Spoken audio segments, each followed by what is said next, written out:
Hello, hello. Welcome to Healthy Perspectives, a podcast that takes on current, cultural, and social issues through a clinical lens.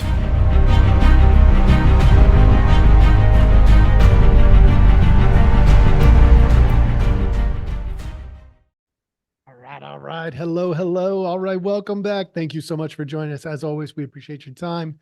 And today, I'm gonna be. It's gonna seem like I'm a little bit all over the place today, but hang in there. Let's go for a ride. Those of you watching on Rumble or YouTube today, you will be pleased because I am going to be sharing a whole bunch of stuff with you today. And the beauty of this episode is it's all gonna make sense based on one concept: judgment. Right. There's this thing in the Marine Corps. One of the things that they taught us was JJ did tie buckle. And it was this acronym. And in the acronym, one of the concepts was about judgment. It wasn't about being a judge. It was about having good judgment in a chaotic, potentially really challenging, life-threatening situation. We've got to make judgment calls all the time. A lot of these situations I'm going to show you today are not actually life-threatening, which is good. We don't prefer to encounter a whole lot of life-threatening situations. That's not an ideal situation. We would much rather be testing our reasonableness, and that's an important word, reasonableness, when it comes to judgment based on situations that may not actually cost us our lives.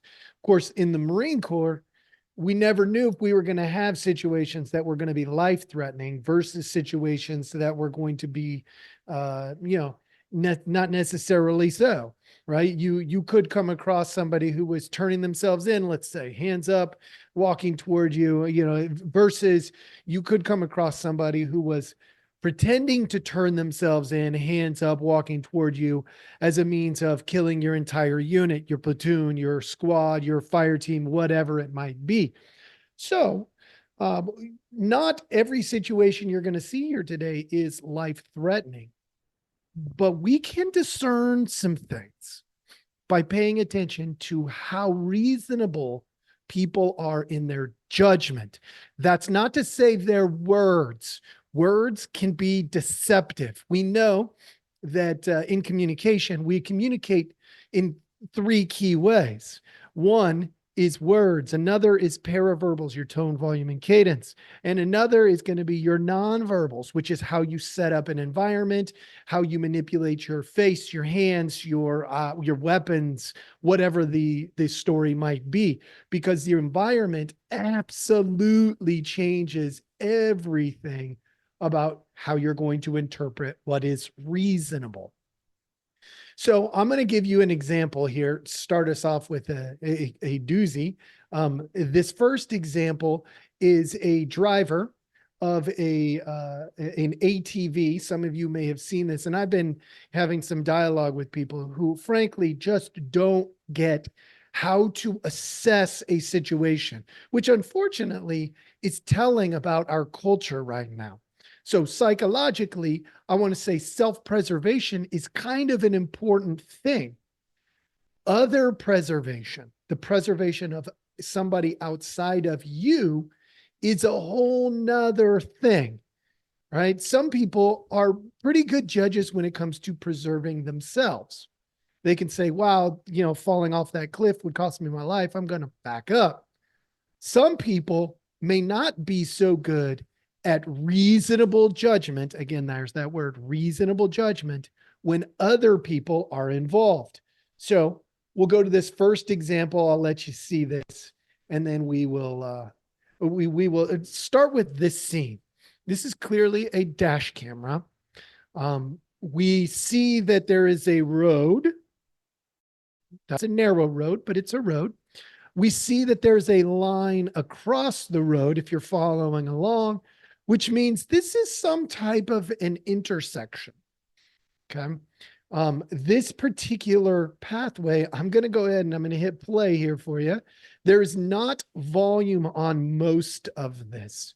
So hang in there. We're going to just take a look. What do you see right now? You see clearly there are people coming down. I know it may not be the clearest video, but there are people coming down. This car is clearly moving slow. There's 1, 2, 3, there's 4 people, 5 people that we've seen so far in a very short space.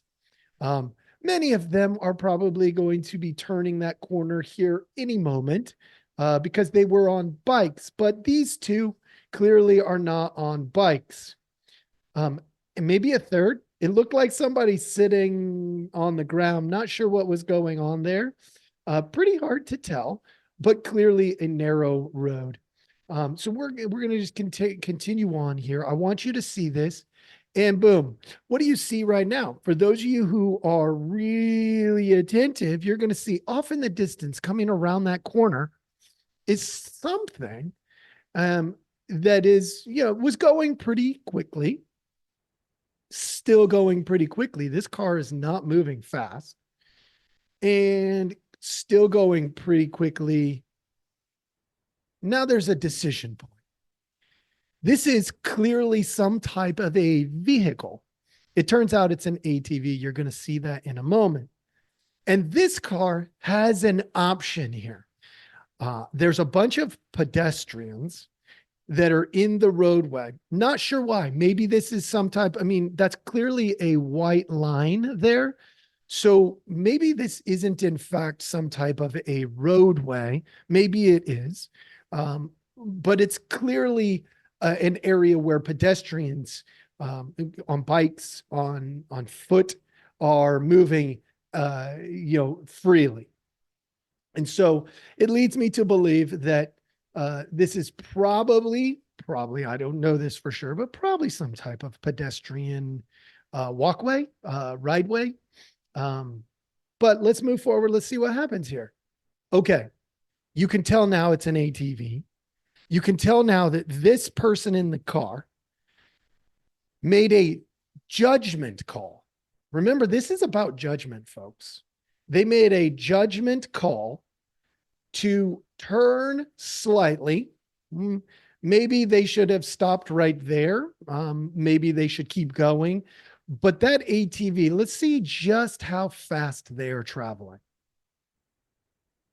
They are flying, people. They are flying. Okay, now that line looks like it might be a yellow line, which leads me to believe it might be some kind of a road. There is a railway there, so it's probably some type of a road of sorts. But the car turned over nice and slow, nice and easy. You would think that if the ATV is at a reasonable speed, they're going to come to a screeching halt, probably right in front of this car. Let's see what happens. Okay. Are they in control of their ATV at this point? Look, I know they're going downhill. I have had people try to convince me that this is the fault of this car and that this car was doing this on purpose to try to kill this rider of the ATV. Remember what's behind us, folks. And remember, we're talking about reasonable judgment. To turn a vehicle in front of an ATV, not a good idea, right? True. But to turn a vehicle in front of an ATV that is headed right for pedestrians could easily be seen as a move to protect people who may not see this coming. That's reasonable. Now, I don't like what happens next. For those of you who get a little queasy, you're probably not going to like it either. The ATV did not stop. So if you take a look, and let's talk reasonable. First of all, the ATV was going too fast. We know that because they couldn't stop when a vehicle slowly turned into their lane. Also, take a look. Does this person have a helmet on? Clearly, they do not. And they're masked up. We do that on ATVs sometimes. That makes sense. But they could not, one, swerve around this car, who now is mostly in that lane. What are the chances they would have been able to swerve around the pedestrians? Now, smaller target for sure. Was this a good idea for this car to do this? Probably not. Was it reasonable? It seemed reasonable, not good. I'm not blaming the ATV rider. I'm not blaming the car. Both of them have responsibility. And if you have followed me for any length of time, you know that I love it when people take responsibility. This ATV rider should take responsibility for their speed being way out of hand and putting lives in danger. This person driving the car should take responsibility for cutting off their entire pathway, not just slowing them down, but forcing them to stop. Because that might have been a little more aggressive than was necessary. Was it intended to kill the ATV rider? No, probably not. Did it put the ATV rider at great risk? Yes, absolutely. And there should be some reasonable accountability on both parts. As you can see, not a good situation. The rider did get their hands up, did protect themselves, did not have a helmet, and that's a problem. Follow through. That's not good, folks. What was reasonable in this situation? Is it reasonable that the ATV is going that fast? No. Was it reasonable that the car blocked the entire lane? No. Who's responsible? See, this is where we get caught up in things, folks. When we're being reasonable in our judgment, which is very important, when we're being reasonable, what do we say at this moment? A reasonable person is going to say they are both responsible. They are both responsible for the accident. And what percentage, if an insurance claim was put on this case, I don't know. Maybe it would be something like 50-50. Maybe it would be something like, well, what if an animal jumped over the rail? Would that ATV have been able to stop, or would they not have been able to stop? And we should be going at a reasonable speed to stop should there be something that's kind of unpredictable. So maybe it's like a 70-30, the ATV rider, something like that. Does this person that's driving the vehicle get off scot-free? No, should not happen. Now, part of the reason why there's so much pushback on this particular video is because the driver of the vehicle was a law enforcement officer. And they were presumably trying to protect the pedestrians. Now, why? I don't know. There could be some stuff before this that's all, leading to it as well. But partly I wanted to give you this as our first glimpse at reasonable judgment, because it only gets harder from here. See, we're trying to look at intent. The intent of that officer pulling in front was probably not, hey, I want to kill this guy. No, it was probably, hey, I need to slow them down and have a conversation with them. Okay. For driving way too fast around all these pedestrians, putting people's lives at risk. Now, maybe not the best way in the world of doing that, but it was the judgment call made. So from here, it gets harder because I want to move into some other categories. I'm going to move into two other categories the rest of this time that you're going to get. One is all of these protests going on all over the place. Why? Because in the clinical world, as a clinical counselor, one of the things that I routinely try to do is say, what is reasonable?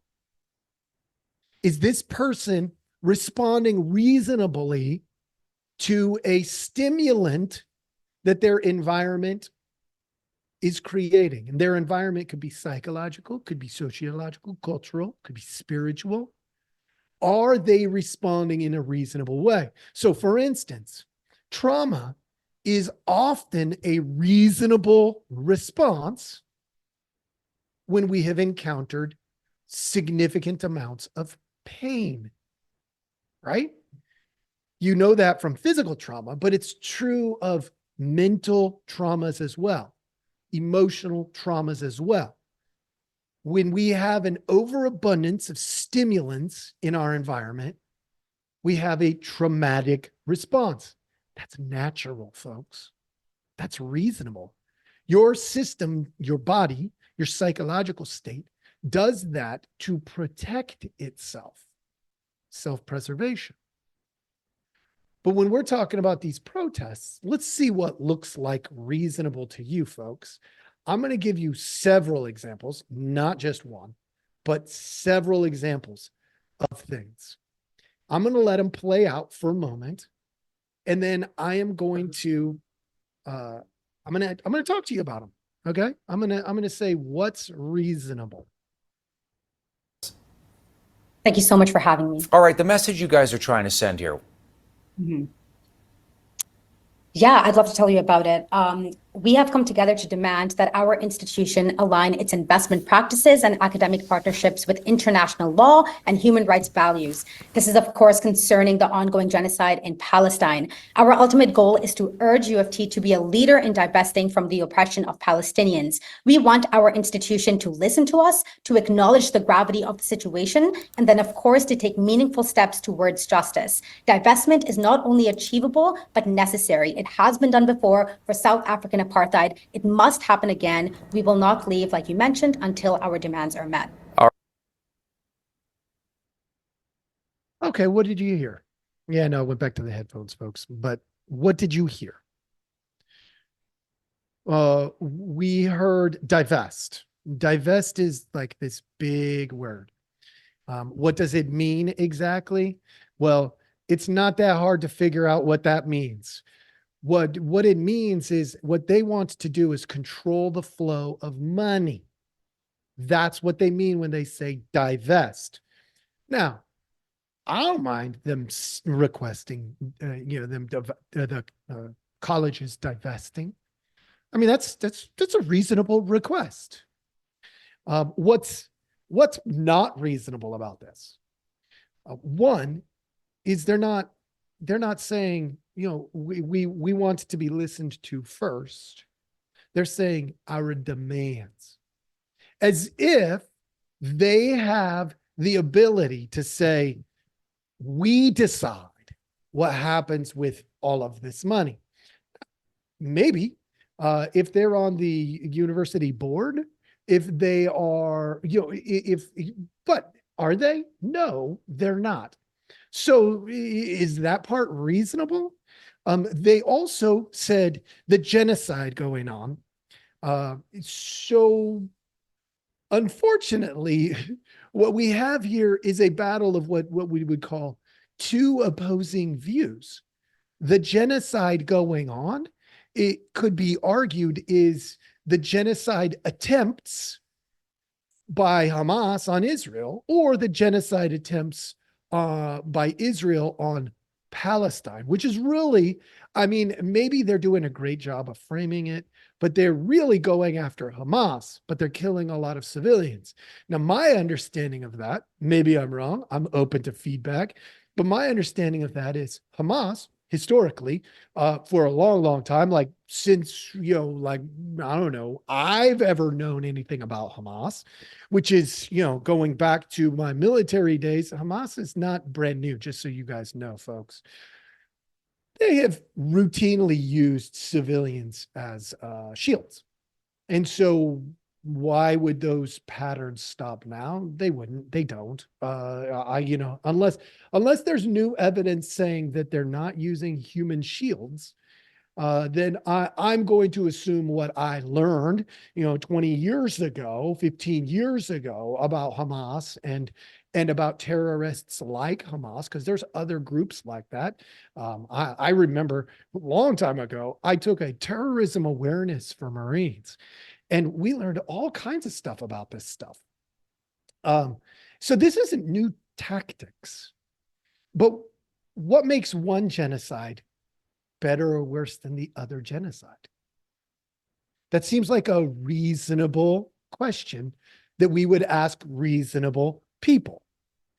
So, clearly there are going to be people who fall on one side or the other. She also says, listen, and justice. She used the word justice. She wants justice. But what is justice? Like, I've told you many, many times in the clinical world what justice means. Justice means I'm going to treat you uniquely as you are.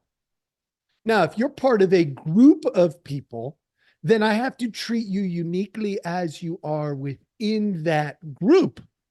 So if we are talking about the genocide piece of this, then we have to go with, where did the violence begin? Well, my understanding is what happened last October was that there was a whole bunch of people who went in and killed a bunch of civilians. I mean, is there a start point before that? For sure. I mean, we can go way back to when Israel wasn't even in Israel, right? The Jewish people were moved up. We can go back to when the Jewish people were being persecuted by the Germans and Hitler. And we could go back even further and say, well, there was the Egyptians that were persecuting the Jewish people. And so where are we going to go with this, folks? I'll tell you what's reasonable. What's reasonable about what was said was, let's get together and let's talk and let's listen. Most importantly, let's listen. And maybe we should talk about divesting differently. Maybe we should. I think that that's a reasonable discussion point. But to demand, not reasonable, that's just not reasonable. It really isn't. You got to learn how things change and move. It's not, making demands. I mean, what are you, robbing a bank? What are you, are you taking hostages? How in the world do you think you can demand something when you're not at the table having the conversation? I get it. You're trying to get a place at the table. I unfortunately think that there's a more reasonable manner of going about that. But hey, what do I know? Let's take a look at some other examples and see what else we come up with. This particular one is really interesting because, it shows some what I would consider better judgment. Let's take a listen. You're going to defend one side, I'm going to defend one side. But until we come together in one conversation, we're not going to understand where both sides come from. Eliam Moussier, Jack Marino, and Diego Fleury-Mendable were three of the students who found themselves in the middle of those chaotic scenes near the flagpole this afternoon. I'm very grateful for the opportunity and ability to protest. I come from Venezuela, so I think a lot of times people take that for granted. That put them in a vulnerable position as protesters clashed with law enforcement and those. So what did we hear, folks? What did we hear on this one? I mean, to me, this one's pretty clear too. You have young people being reasonable. Like the idea of protesting, legally protesting, getting permits if they're required, being in public domains, being peaceful. Great. No problem with that. You can go back and listen to my other podcasts on protests. I think that's reasonable. As a matter of fact, I don't find anything in there, by the way, protester, I don't find anything in there unreasonable. Nothing. They came together and they had a conversation. That is what ought to happen when we look at a protest. But that's not what's happening all over the place, folks. I'll prove it to you. Let's take another look at a different scenario.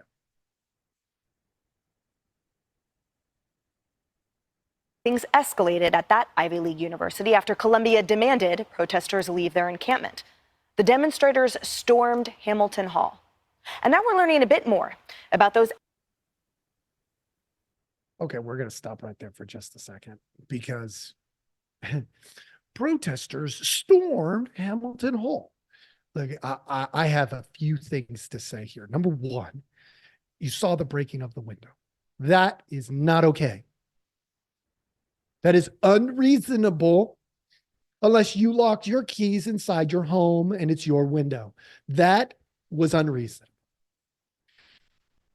This commentator, this news person, not reasonable. The way she's going to paint this is absolutely a demagoguery at best. It maybe even propaganda. They're definitely trying to incite emotion, get clicks probably. But they might be trying to make a political emotional twist. And keep that in your little memory bank moving forward. Not a fan of the way she handles herself in that particular frame of thinking, because it's, to me, not reasonable. Like, if you're giving people information, you need to give them information in a way that's not going to sway them your direction. Let people be smart and be smart for themselves. Unfortunately, I know why this is happening.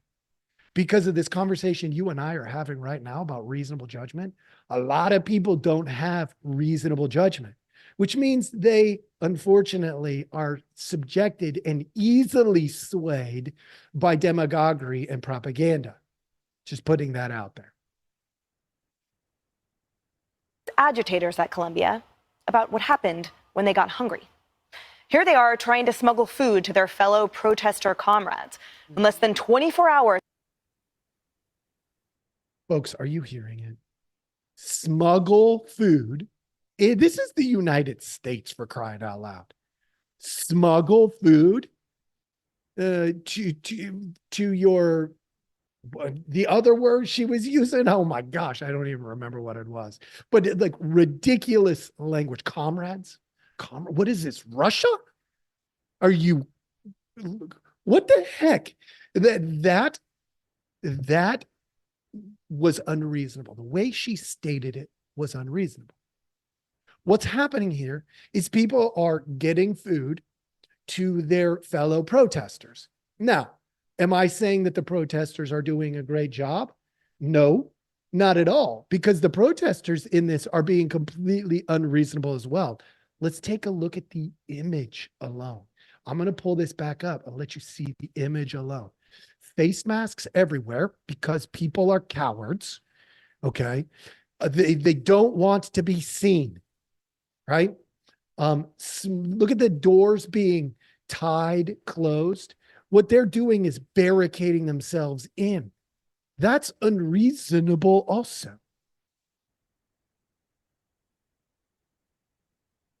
After taking over a university building, the protesters were asking Columbia for, quote, humanitarian aid to continue their anti-Semitic demonstration. Humanitarian aid, folks. Humanitarian aid.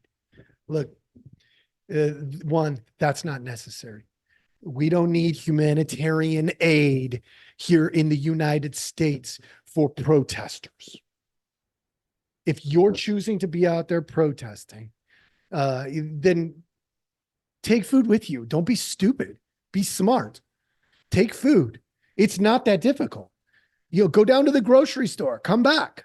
Clearly you broke in once, you could break in another time, or maybe you could go and prop a door a little bit. I know, but that would be unreasonable. Asking you to leave your hold up. Like, are you kidding me? There's so many things about this that are just unreasonable. Absolutely unreasonable. Okay. Now, how do we know that? Because I'm about to show you something that is comical. I want you to listen to this. This is absolutely, we're talking about reasonable judgment here today, folks. Does this seem like reasonable judgment when you have somebody stand up and speak like this. Let's take a listen. Why should the university be obligated to provide food to people who've taken over a building? First of all, we're saying that they're obligated to provide food to students who pay for a meal plan here. But you mentioned that there was a request that food and water be brought in, unless I misunderstood. To allow it to be brought in. I mean, well, I guess it's ultimately a question of what kind of community and obligation Columbia feels it has to its students. Do you want students to die of dehydration and starvation or get severely ill, even if they disagree with you? If the answer is no, then you should allow basic, I mean, it's crazy to say because we're on an Ivy League campus, but this is like basic humanitarian aid we're asking for. Like, could people please have a glass of water? But they Okay, folks. Could people please have a glass of water? They are in a building that's on a college campus. Did they, maybe I missed the memo. Did they turn off the water? Because a reasonable person would go to a drinking fountain in the building that they just took over illegally, and they would stick their mouth down where the water comes up and take a drink. That seems like reasonable judgment. And let's say you wanted water across the room. Okay, so you find somebody who brought a water bottle because, I mean, hopefully you thought a little bit about what you were doing, because if you didn't, then you're completely unreasonable anyway. And you get that water bottle, you take it to the drinking fountain and you fill it probably about 3/4 of the way because it spills, when the water comes up, unless you've got really good water pressure at Columbia, in which case it doesn't spill. And then, you can fill it more, maybe all the way to the tippity top. And then you can take it across the hall. But for some reason, that's not reasonable. And to switch the language from food and water to humanitarian aid, it just shows the propaganda, demagoguery nature of it. So we're going to just keep going. Look, is this good judgment, folks? I mean, so far, I'm seeing some good judgment and some really terrible judgment. But I'm giving you a bunch of clips of things that I have found to be really helpful in my assessment of, is this good judgment, reasonable judgment under these circumstances? And that helped me, that really truly does help me decide how to support and who to support. Like we want to support reasonable people. We don't necessarily want to support unreasonable people in their fantasy. So let's take a look. Let's find another. Here we go. Got one for you. With us. And I understand that it is a policy. We are here and willing to accept consequences until you are willing to fold to our demands. Fold to your demands, but then you said negotiate. This isn't ending until our demands are met. Should we take down the tents? No! Tents are a problem. I know that is in our policy. Hammocks are also in the policy, and that has been ignored for years on end and is used in our marketing campaign. Unfair to me that we're using the policy now, but we haven't been using the hammocks for years on end. Okay, and the hammocks don't stay up permanently either, right? When it's nice out, hammocks are out pretty much 24/7, and I see our marketing and social media team very frequently using that for PR. Thank you for noting it. Is there anything that you have any questions about? Have we been unclear about our demands? I also understand that there's some things that SUNY Youth Homes doesn't do because they're not in our control. Why can't you give it to them? For example, we don't control the contract pieces the way you laid it out. But it's our money. We are giving you this money, and so we are paying your bills. We are paying your paychecks. It is your responsibility, President Wheeler. It is your responsibility to figure it out. We the students have given you our demands. We have organized here together, and we are not leaving until you figure it out. What did you hear there? President Wheeler. Way to go, President Wheeler. Now that's actually really good. The president is standing there listening to what presumably is at least a few of the students. I don't know if they're all students. Maybe they are, maybe they're not. He didn't, look and ask for identification, show me that you're a student, which, by the way, would have been reasonable. But he didn't do that. He just wanted to hear what they wanted. And they kept saying their demands. Their demands. You're talking to the president of a university. You can make requests, but to make demands, look, the president of the university doesn't necessarily get to fulfill demands. Unfortunately, the president of the university has to answer to who? The board. Which means the president is a representative of the board. The board may have said, you can divest, or hey, you can do these, but here's the parameters. And they've given the president a set of parameters, and the parameters are to educate the kids, plain and simple. So reasonably, when that president was talking about finding out what's going on, anything outside of the purview of educating the kids is probably something that he's going to have to go back to the board and get permission for. All right. Pretty simple to understand. So is it reasonable for a student group to demand from a president? I mean, you can ask for whatever you want. The answer might be no.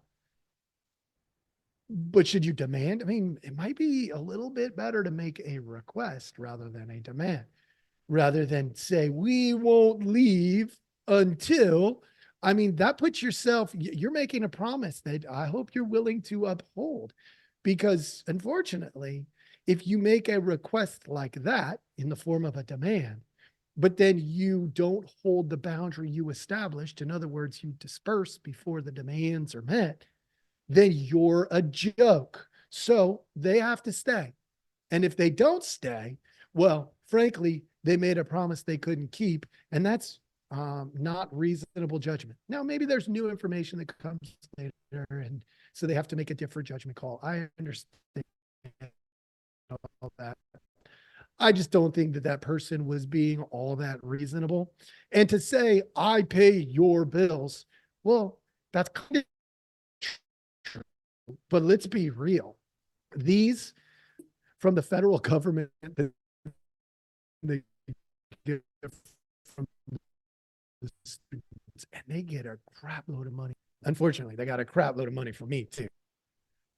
Let's take a look at this next one. Remember, reasonable judgment.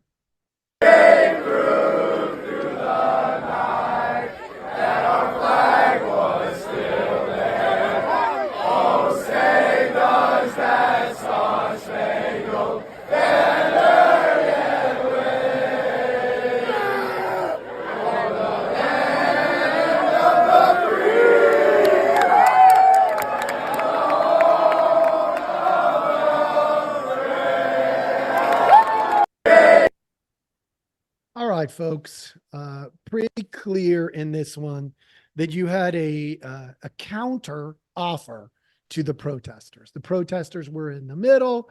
The outside of it was filled with people who are like, you know what? Let's just remind them where we are. We are in the United States. That's actually reasonable. I think that was actually a really brilliant way to counter a narrative, because it's not violent, it's peaceful. It's saying, let's not forget where you are right now, why you have food, water, and all this.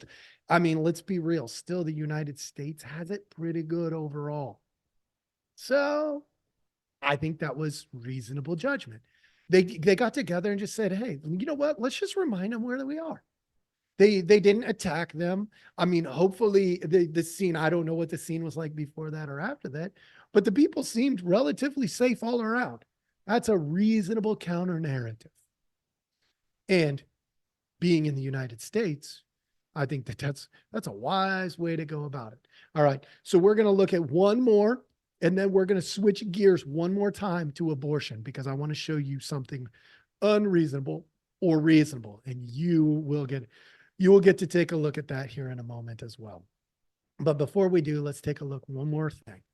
Here we go. How do the Democrats, how do all of us on that side say January 6th was wrong if you can have the same pictures going on college campuses? Lord, don't make a parallel with January 6th. You lose the moral high. That has happened, though. Okay, that has just happened. So we know what's going on here. Okay. So what you hear in this particular video is really interesting.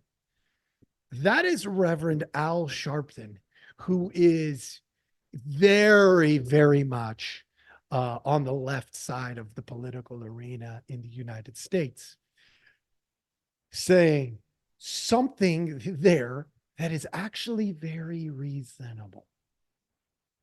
That's a super reasonable question. Like really reasonable. And in the background, you heard people say, oh, no, don't you compare. Don't you do it, Reverend Al Sharpton.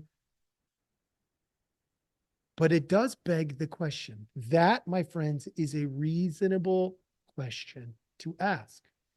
I don't care what side you end up on. I mean, I do actually, because what I want is for people to, find a way to peacefully assemble and have hard conversations. And in order to do that, we have to have reasonable people at the table. We need to filter out the unreasonable people. But let me point to you something that's really, really interesting. When we talk about reasonable judgment, it's really important that that comes from our leadership. Now, I don't know whether you like this next person or not, but when we are talking about reasonable judgment, we have to consider what we are being told from the top down also. Because let's be real, there is a hierarchy here. There are the haves and have-nots, and then there's everything in between. There are those that are moving up the ladder. And I don't know about you, but I don't know if staying at the bottom is really going to influence much change. So maybe it would be wise to take a look at who's at the top and are they being reasonable? I'm going to give you one example and just one. I could go into many other examples. I heard one just today. I wasn't able to dig it up before I did this. But I heard one today about Trump saying that he can't even testify because of his gag order. I think that sounds pretty unreasonable. I mean, I would have to look into whether that's true or not. But let's show you one that really sticks out as, I don't think this is not going to fly over your head. This is going to smack you right upside the face. What is it that you believe? I mean, what week of pregnancy should abortion access be cut off? We need to restore the protections of Roe versus Wade. We're not trying to do something new. Well, that was nebulous because it was about viability, which could be anywhere between 20 to 24 weeks. And so no. Let me be very clear. The Women's Health Protection Act that the White House also endorsed. Let me be very clear. From day one, the president has been clear. I have been clear. We need to put back the protections that are in Roe v. Wade into law. Since the Supreme Court took it, Congress has the power and ability to pass legislation to put those protections back in law, and Joe Biden will sign that bill. So that is what we want. But does it need to be specific in terms of defining and where that guarantee goes up to and where it does not, at which week of pregnancy? We need to put back in place the protections of Roe versus Wade. You know why I'm asking you this question, though, because we're not trying to do anything that did not exist before June of last year. It wasn't crafted into law. And that's why I'm asking you for the specifics there, because Republicans say the lack of a precise date in cutting it off. You know this. They say that allows Democrats to perform abortions up until, birth. Which is ridiculous. Which is statistically not accurate. And it's ridiculous. And it's a mischaracterization of the point. No, the point is... But do you need to be more precise? I am being precise. We need to put into law the protections of Roe versus Wade. And that is about going back to where we were before the Dobbs decision. Okay, folks. So in this particular segment, what you see is a politician refusing to answer a question. Is that reasonable judgment? No. Politicians should be comfortable answering questions. Why? Because if they can't talk about things, how are we expecting that our college students can talk about hard things? Of course, we don't expect them to when our politicians don't either. And I'm not talking about Democrats or Republicans. I'm talking about all of them. Talk directly about the hard things. It's okay to disagree on some of those hard things, but we just saw the Vice President of the United States of America refuse to answer a question, presumably because she's scared, I would guess. And so what her deal is to stick to the party line. Don't say any more than you have to. Why? Because then you lose votes and then you lose the office. Let's be real. If they were way up in the polls, like if they had a 30-point lead in the polls instead of they're behind in the polls, do you know what she probably would have said? She would have said anything to inspire her base. What does her base say about these kinds of things? Look, we got to understand the culture with which we live. Politics are a part of culture, not the other way around, folks. Politics are decided by the culture. The culture is telling her and all the other politicians that you don't have to talk with reasonability. You can make judgment calls that are unreasonable. From pulling in front of an ATV all the way, giving them not the desire to slow down, but the desire to slam on their brakes so that they don't die, to going way too fast in that ATV so that you can't stop when somebody slowly, gradually pulls into your space to tell you slow down and you just can't stop because there's pedestrians on the other side of that car.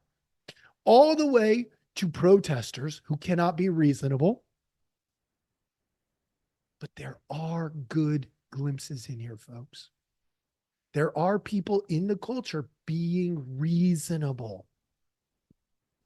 I'm trying to encourage you, be one of those. Understand that these decisions are complex and difficult. And that if you become unreasonable, you contribute to the problem and not the solution. And if you use reasonable judgment, you can create solutions to some of the most complex problems and challenges we face. You can. You listening to me for the last probably hour, ridiculously long podcast. And I'm not going to apologize for it. Because reasonable judgment requires time and effort.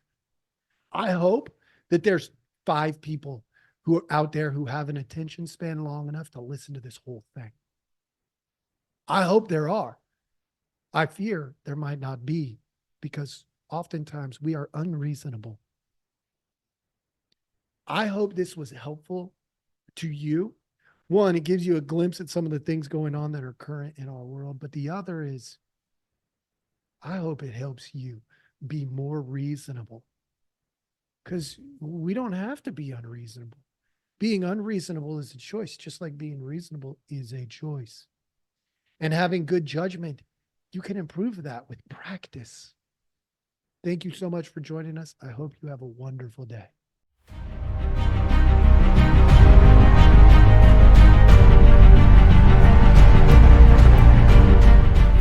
Hey, everybody. Thanks for listening. We appreciate our audience a lot, so we give you some simple ways to track us down.